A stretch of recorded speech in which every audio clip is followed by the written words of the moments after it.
అందరికీ నమస్తే. మరి నా పేరు ప్రమీల. ఇక్కడ ఆశాజ్యోతి దివ్యాంగుల పేద ప్రజల సేవా సంస్థ వారి ఆధ్వర్యంలో నేను సలహాదారురాలుగా ఉన్నాను.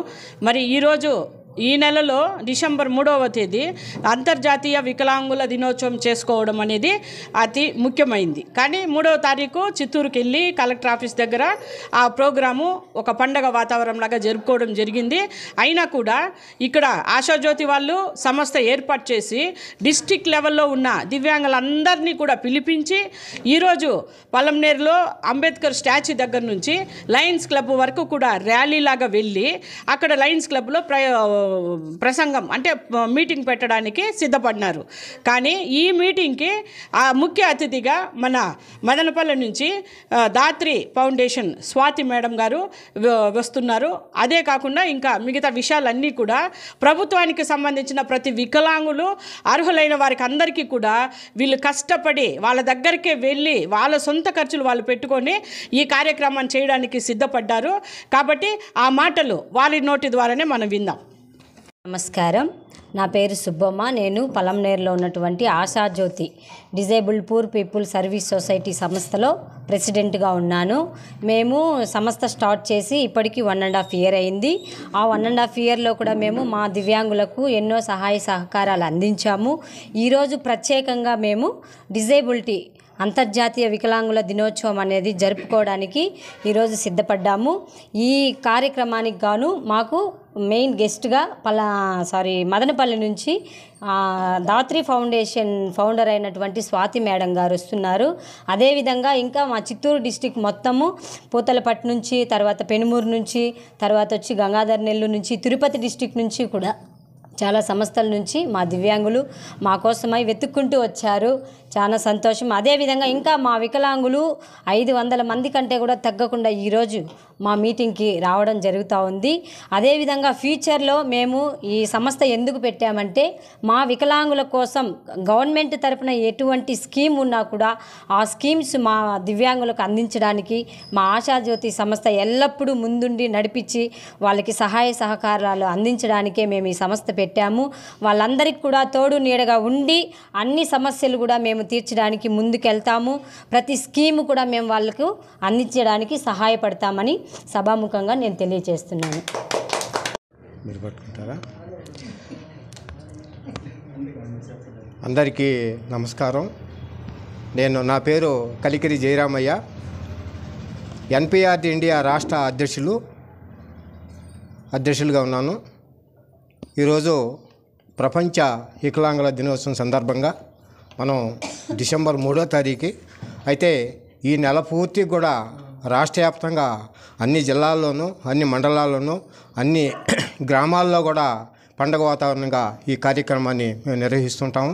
అందులో భాగంగా ఈరోజు మన పలంనేరులో ఆశాజ్యోతి వారి సంస్థ ఆధ్వర్యంలో ఈరోజు ఘనంగా నిర్వహిస్తున్నారు. ఈరోజు ముఖ్యంగా మేము తెలియజేయడం ఏమిటంటే మన ఈ సమాజంలో మానసికంగా అంగవైకల్యంతో బాధపడుతున్నటువంటి వికలాంగులు ఎంతోమంది ఉన్నారు. అందులో వారిలో స్త్రీలు అనేక సమస్యలతో సతమతమవుతున్నారు.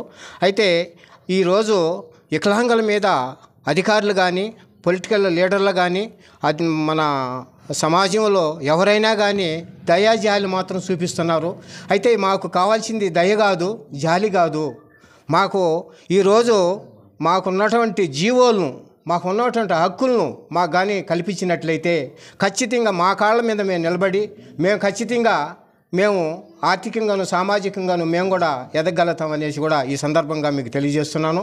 అదేవిధంగా ఈరోజు మాకు రాజకీయ రిజర్వేషన్ అనేది ఖచ్చితంగా అమలు చేయాలని మనం ఈనాడు ఉన్నటువంటి ప్రధానమంత్రి మోడీ గారి దృష్టికి కూడా మేము దీన్ని తీసుకొని పోయి మాకు కూడా రాజకీయ రిజర్వేషన్ ఎస్సీ ఎస్టీ బీసీలకు ఏ విధంగా అయితే రాజకీయ రిజర్వేషన్ అమలు చేస్తున్నారో అదేవిధంగా మాకు కూడా రిజర్వేషన్ కలిగిస్తే మేము కూడా ఒక సర్పంచ్ కాడి నుంచి మినిస్టర్ దాకా మా ఎంపీ దాకా కూడా మాకు రాజకీయంలో పొంది మేము కూడా అసెంబ్లీలోనూ పార్లమెంట్లో కూడా మేము మా సమస్యలపైన మేము పోరాడేదానికి కూడా అవకాశం ఉంటుంది. ఏ రోజైతే మాకు రాజకీయ రిజర్వేషన్ కల్పిస్తారో ఆనాడికే మాకు నిజమైన స్వతంత్రం వచ్చిందని కూడా నేను ఈ సందర్భంగా మీకు తెలియజేస్తున్నాను. కాబట్టి అదేవిధంగా నేను గౌరవనీయులు రాష్ట్ర ముఖ్యమంత్రి నారా చంద్రబాబు నాయుడు గారిని కూడా నేను ఒకటే కోరేది, గతంలో మీరు ఉన్నప్పుడు మాకు వికలాంగులకు ప్రతి సంవత్సరం కూడా ప్రపంచ వికలాంగుల దినోత్సవానికి ప్రతి మండలానికి 10,000 రూపాయలు, జిల్లాకు 1,00,000 రూపాయలు మంజూరు చేసేవాళ్ళు. అయితే గత 5 సంవత్సరాలుగా ఆ నిధులను కూడా నిరంతరంగా నిలిపేయడం జరిగింది. అదేవిధంగా మేము వికలాంగులు మ్యారేజ్ చేసుకుంటే పెళ్లి చేసుకుంటే 1,00,000 రూపాయలు ఇచ్చేవాళ్ళు.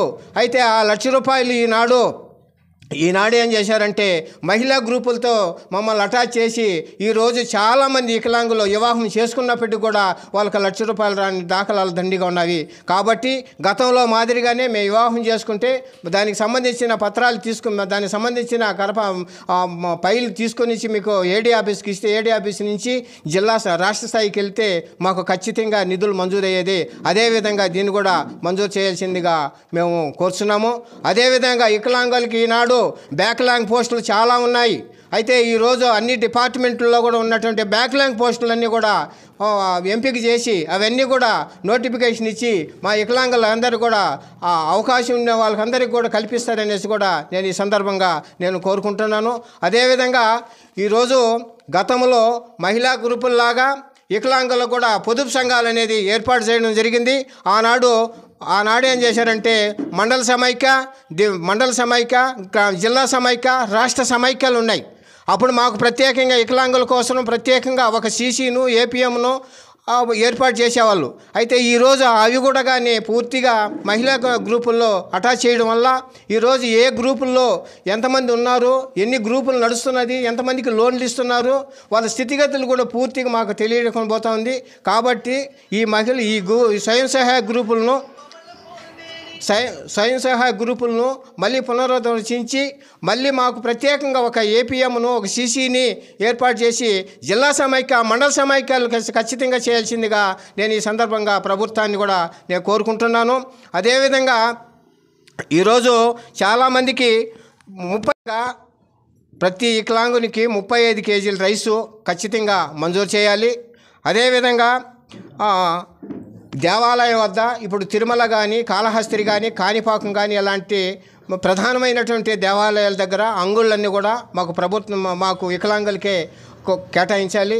అదేవిధంగా నగరాల్లో ఉన్నటువంటి మున్సిపాలిటీ కాంప్లెక్స్ల్లో కూడా ఖచ్చితంగా 3% మాకు రిజర్వేషన్ ఉండదు, అంగుళ్ళు ఇవ్వాలనేసి ఆ అంగుళ్ళు కూడా మాకు ఏర్పాటు చేయాల్సిందిగా కోరుచున్నాము. అదేవిధంగా మాకు వచ్చింది ప్రతి నెల 3 నెలలకు ఒకసారి జిల్లా సమైక్యతో కలెక్టర్ గారు, జిల్లా అధికారులతో మాకు సమావేశం ఏర్పాటు చేయమనేసి కోరుకుంటున్నాము. ఇది కూడా మాకు ఖచ్చితంగా ఏర్పాటు చేస్తారనేసి, దీని ద్వారా మా సమస్యలు పరిష్కారం అవుతుంది.